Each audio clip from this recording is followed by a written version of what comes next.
रमन महर्षि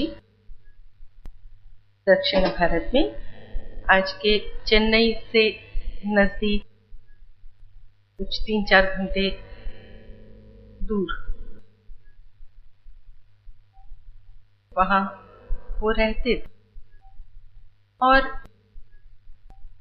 छोटा सा आश्रम था। साधक आते जाते रहते थे, ध्यान किया करते थे, चर्चाएं किया करते थे। उन्हीं के आश्रम के नजदीक एक गांव में एक परिवार रहता था जो बहुत ही दरिद्र था, गरीब था। उस परिवार का मुखिया काफी प्रयास कर रहा था कि किसी तरह से वो अपने परिवार का पालन पोषण अच्छी तरह से कर पाए, किंतु कुछ न कुछ कारण हो जाता और वो परिवार का पालन पोषण सही तरीके से नहीं कर पा रहा था। हमेशा कोई ना कोई समस्या आती रहती, कभी कुछ कभी कुछ। बहुत थक गया था वो सारी परेशानियों को झेलते झेलते, और उसे समझ में नहीं आ रहा था क्या किया जाए। उसे लगा मैं परिवार का मुखिया हूं और यदि मैं परिवार को अच्छे से उनका रखरखाव नहीं कर पाता हूं, उन्हें जिन चीजों की, जिन वस्तुओं की आवश्यकता है वो भी मैं यदि पूर्ण नहीं कर पाता हूं, तो मेरे जीने का क्या मतलब है। बहुत निराश हो गया था। तो उसने सोचा क्यों न मैं आत्महत्या कर लूं। तो आत्महत्या के ऊपर भी उसने काफी दिनों तक विचार किया कि मैं करूं या ना करूं, करूं या ना करूं। अंत में उसने ऐसे सोचा आत्महत्या करूंगा, किंतु आत्महत्या करने से पहले पास के गांव में रमन महर्षि जी रहते हैं, उनसे भी थोड़ा सा विचार विमर्श कर लूं। तो वह रमन महर्षि जी के पास गया। वह उनका साधक तो नहीं था, किंतु उनके पास गया, उनसे बातचीत की और सारी बातें बताई। जब वो रमन महर्षि जी के पास गया तो रमन महर्षि जी पत्तों से दोने और पत्तल बना रहे थे। तो क्योंकि सब साधक भोजन के लिए आएंगे तो खाने के लिए आवश्यकता पड़ेगी ना, तो वो पत्तों को लेकर के और उससे दोने और पत्तल बना रहे थे। गुजराती में दड़िया बोलते हैं ना जिसको, और मराठी में द्रोण कहते हैं। तो वो बना करके खाने के लिए, भोजन के लिए उसकी तैयारी कर रहे थे कि जिसमें भोजन किया जा सके। ये दरिद्र व्यक्ति अपनी गाथा गाए जा रहा था कि मुझे ये परेशानी है, मैंने ऐसा किया, मैंने वैसा किया, फिर भी मेरा कुछ भी ठीक नहीं हो पा रहा है। और वे ऐसे ऐसे हाँ हाँ मतलब मैं सुन रहा हूं, इस तरह से मुद्रा बनाते हुए वो दोने पत्तल बनाए जा रहे थे और उसकी तरफ देखा भी नहीं उन्होंने, लेकिन सुन रहे थे। तो थोड़ी देर में उस व्यक्ति को बड़ा गुस्सा आया। अरे मेरी परेशानी बता रहा हूँ, समस्या बता रहा हूँ और मेरी बात ही नहीं सुन रहे, मेरे तरफ देखते तक नहीं है। तो उसने कहा कि महाराज मैं आपसे ही तो कह रहा हूँ, आप सुन नहीं रहे हैं। आप तो ये दोने पत्तल बनाए जा रहे हैं, बनाए जा रहे हैं। इनका क्या है, एक बार खा करके तो फेंक देंगे इनको। एक बार इस पे खाना खा लिया जाए फिर ये किस काम के, इन्हें तो फेंक ही देंगे। तो रमन महर्षि जी ने कहा सही कहा तुमने कि एक बार इसमें खाना खा लिया जाए तो इन्हें फेंक ही दिया जाएगा। मैं सिर्फ ये कोशिश कर रहा हूं कि ऐसा ना हो कि कोई दोना या कोई पत्तल ठीक से न बना हो तो उसका उपयोग किए बिना ही उसको फेंक दिया जाए। जो भी वस्तु ईश्वर ने प्रदान की है उसमें यदि कहीं कोई कमी है तो वो दूर करना हमारा कर्तव्य। तो उपयोग किए बिना तो किसी वस्तु को नहीं फेंका जाना चाहिए ना। बस उन्होंने इतना कहा और उस व्यक्ति को अपना उत्तर मिल गया कि ईश्वर ने तो हमें सब कुछ प्रदान किया है, उसमें जो कुछ भी थोड़ी कमियां हमें नजर आ रही हैं वो दोष हमारा है ना। वो दोष तो हम ही को ठीक करना है और जिस दिन हमारा वो दोष ठीक हो गया तो उसका पूरा उपयोग होगा, उस जीवन का पूरा उपयोग होगा। ईश्वर ने हमें जो जीवन दिया है उसका पूर्ण उपयोग होगा। बिना उपयोग किए कोई चीज बेकार नहीं जानी चाहिए। और वही बात स्वामी जी भी हमें सिखाते हैं। वे हमें ये नहीं सिखाते कि ये दोष किस तरह से दूर करें। हम ध्यान करते हैं तो दोष स्वयं ही दूर हो जाते हैं। तो ना तो हमें दोषों में चित्त डालने की आवश्यकता होती है, ना ही किसी और के बारे में कुछ सोचने की।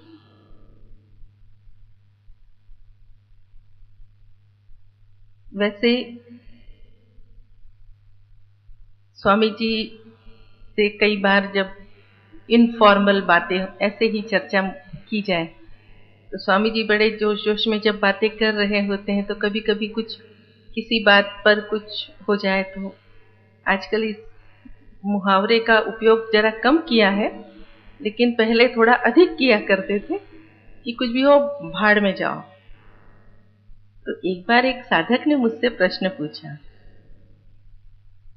गुरु मां स्वामी जी बोलते हैं भाड़ में जाए, भाड़ में जाए, भाड़ में जाओ, ऐसा का भाड़ में जाओ मतलब क्या होता है?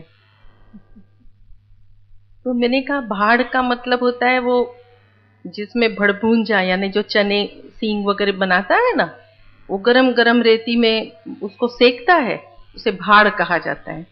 तो भाड़ में जाओ मतलब भाड़ में जाओगे तो पक करके बाहर निकलोगे।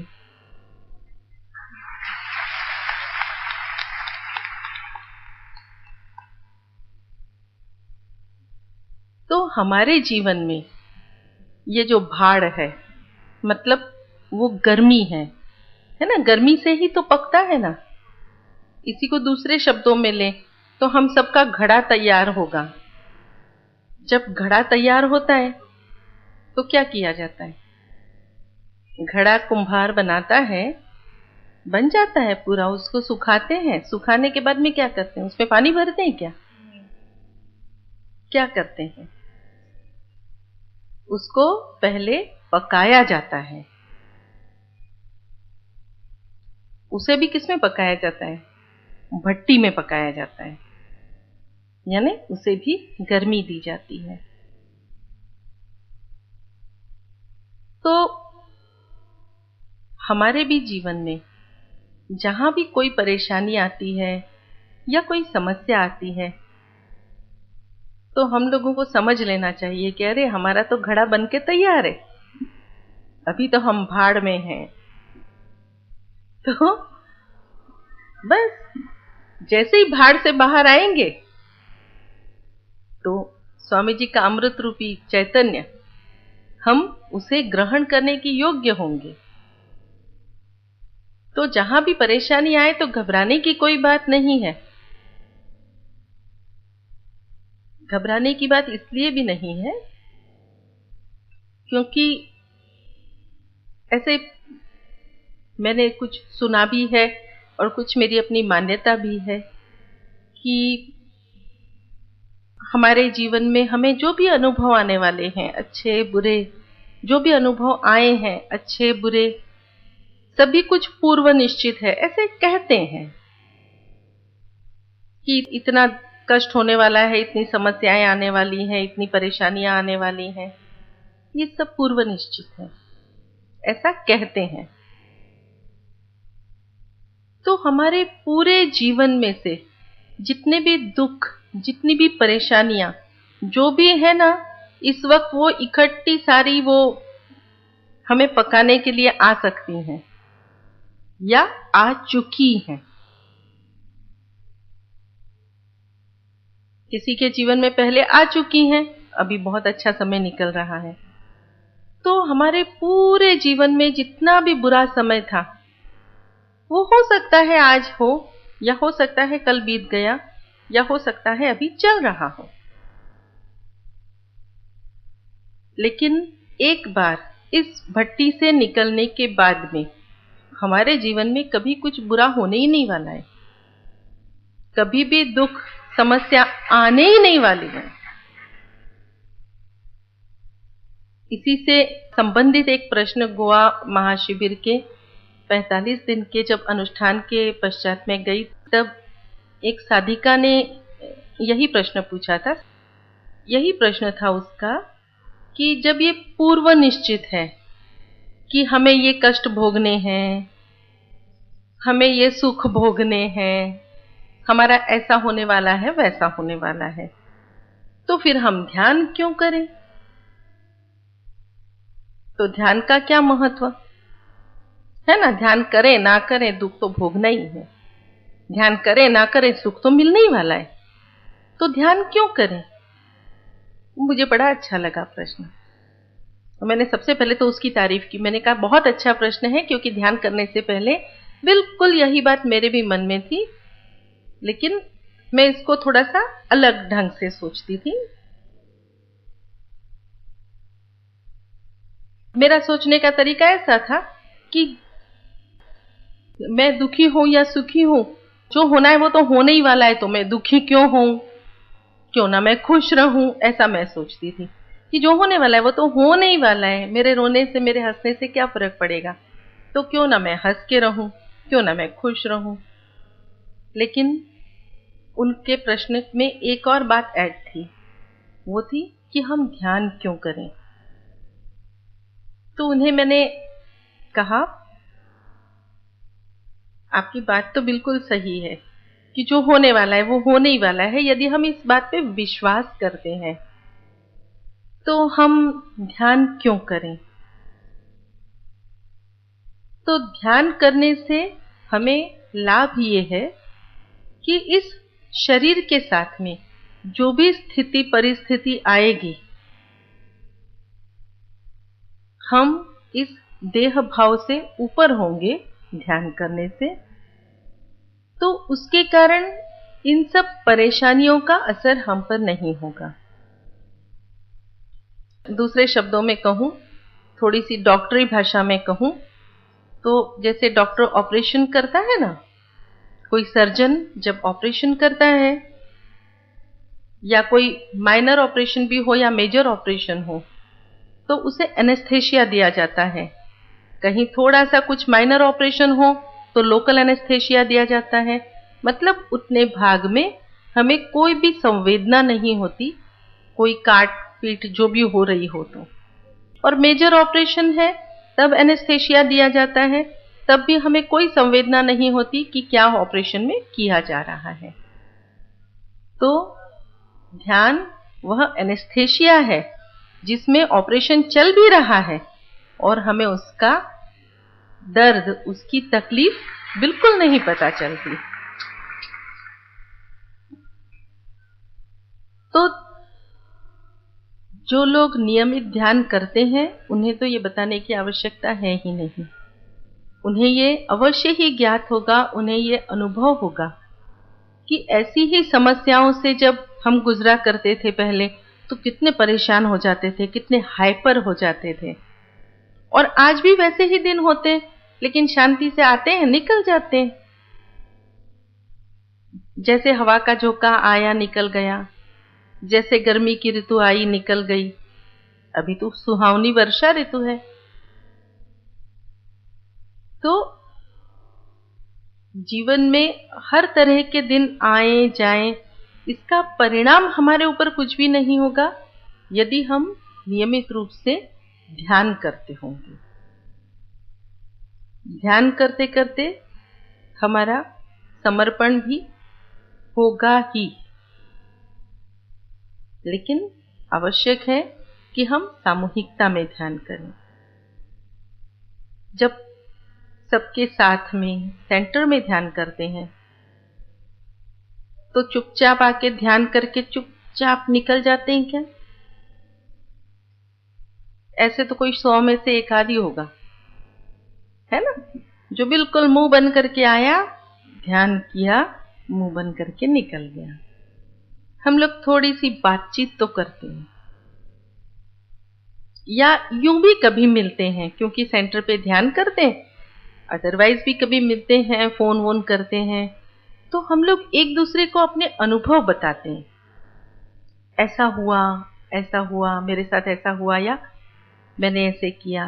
जैसे मैं ही अभी आपको एक अनुभव बताऊं, जब मैं गोवा जा रही थी तब का, कि जब ये 45 डेज का जो अनुष्ठान था और गोवा जाना था, मुंबई तो पहुंच गई, लेकिन मुंबई में वर्षा, तेज बरसात हो रही थी, गोवा में भी तेज बरसात हो रही थी। हम लोग घर से तो निकल गए, रास्ते में फोन आया कि फ्लाइट 2 घंटे लेट है। हमने कहा कोई बात नहीं, 2 घंटे लेट है तो वैसे ही रास्ते में इतना पानी है कि हम शायद राइट टाइम होती तो हमारी मिस हो जाती। कोई बात नहीं, हम लोग पहुंचे एयरपोर्ट पर, सभी फ्लाइट्स रुकी हुई थी, एक भी फ्लाइट ना आ रही थी ना जा रही थी, इतनी बरसात तेज थी। फिर से अनाउंसमेंट हुआ फ्लाइट और 1 घंटा लेट है, फिर अनाउंसमेंट हुआ फ्लाइट और आधा घंटा लेट है। तो जो 4 बजे की फ्लाइट थी वो 7 बजे तक तो डिले हो ही गई, लेट हो ही गई। 7 से फिर बोले 7:30, फिर बोले 8। मैंने कहा अब तो रात हो जाएगी, पता नहीं कब पहुंचेंगे। एकदम से याद आया, अरे चलो ना प्रार्थना धाम में प्रार्थना लिखवा देते हैं। तो प्रार्थना धाम में प्रार्थना लिखवा दी।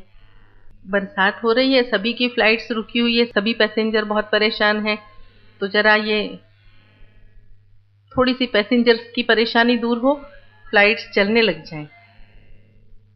ऐसे फोन किया, उसके 10 मिनट के अंदर बारिश बंद, बादल छट गए, धूप आ गई। ये तो बिल्कुल अनइमेजिनेबल, बिल्कुल क्लियर सन, धूप आ गई। और धूप आने के बाद में फिर फटाफट सारी फ्लाइट्स भी शुरू हो गई। कहने का मतलब कि हम लोग आपस में एक दूसरे से अनुभव भी बांटते हैं, और अनुभव बांटते बांटते हम एक दूसरे से काफी बातें सीखते हैं। जब जीवन में कोई परेशानी आती है तो फिर हमें तुरंत याद आता है ना, अरे वो फलां ने कहा था, हमने ऐसा किया तो अच्छा हो गया था उसका। तो कहने का मतलब हम जब सामूहिकता में ध्यान करते हैं तो उसका एक लाभ ये भी होता है कि सब साधकों के साथ हमारे रिलेशंस तो होते ही हैं, और छोटे मोटे अनुभव सुनते जाते हैं, तो उससे हमें प्रेरणा भी मिलती रहती है, और इसी प्रेरणा से ही तो जीवन अच्छे से आगे चलता है। दूसरी एक बात और,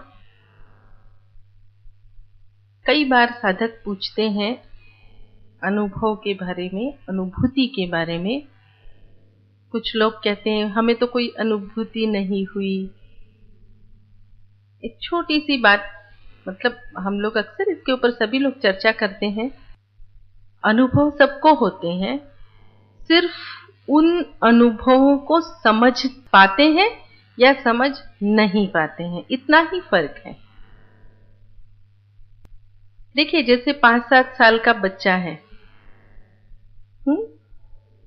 यदि दूध गर्म करके आपने रखा है बर्तन, और वो बर्तन को उसको उठा करके रखने के लिए बोलो,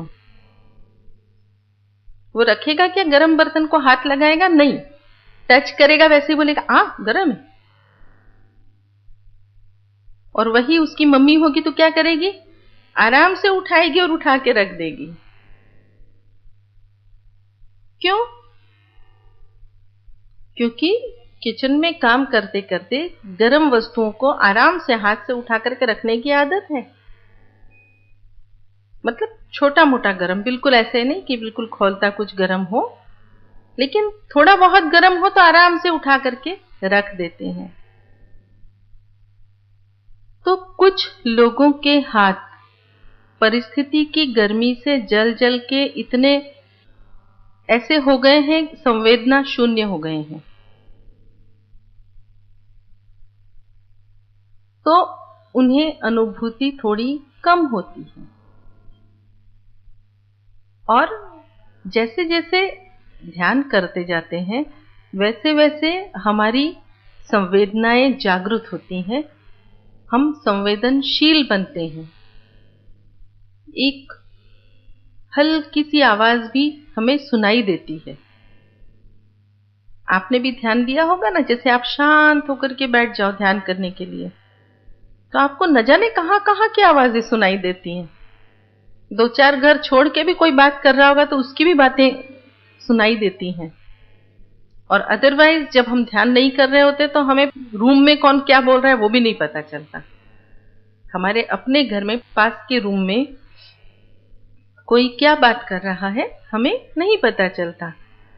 लेकिन जैसे ही हम ध्यान करते हैं, ध्यान करने बैठते हैं, तो मन शांत होता है, हमारी सारी संवेदनाएं जागृत होती हैं और हम सभी कुछ समझ पाते हैं। सब तक हमारा जो भी आवाज है, सूक्ष्म से सूक्ष्म आवाज, बारीक से बारीक अनुभूति, उसको ग्रहण कर पाते हैं।